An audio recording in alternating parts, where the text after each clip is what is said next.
এ কে? SK শরৎ কর। বোস বাড়িতে কর কি করছে? ঠিক কথা বৌমা, বোস বাড়িতে কর কেন? উনি হচ্ছেন আমার মাস্টার দাদা। ঠিকই গো বৌদি, এই সম্পর্ক না শেয়ার মার্কেট যে ওঠানামা করবে। মানে এই তো বললে উনি তোমার পিস্তত দাদা, এখন বলছো মাস্তুত। হ্যাঁ বৌমা চুপ করে আছো কেন? বলো কিছু। বলছি ব্যাপারটা ঠিক এতটাই কমপ্লিকেটেড না, ও ঠিক গুছিয়ে বলতে পারবে না। হ্যাঁ বেশ, তাহলে তুমি বুঝিয়ে বলো একটু।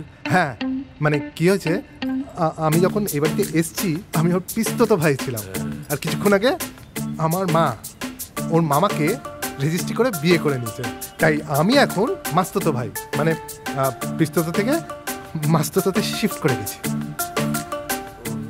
ও তার মানে তোমার মা যদি ওই লোকটাকে ডয়ে ডিভোর্স দেয় তাহলে যেটা হবে, তাহলে আমি আবার মাতে মাস্তত থেকে পথে পিস্তত থেকে শিফট করে চলে যাব। বাহ, আহ, লক্ষ্মী তুই ভেতরে যা। না, তুই এখানেই থাকবি।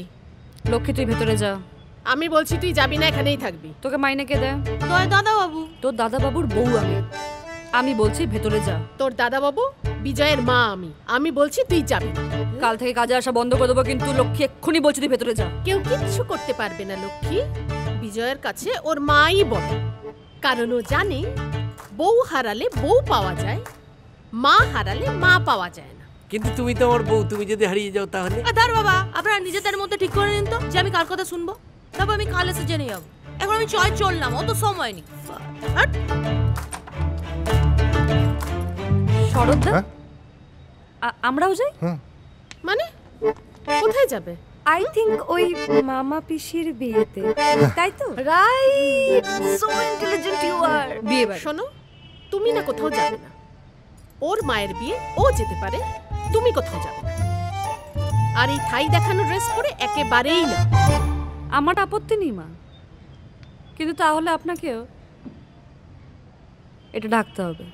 আমরা তো থাকতেই এসছি, বিজয় না ফেরা পর্যন্ত আমরা তোমাদের সাথেই থাকবো।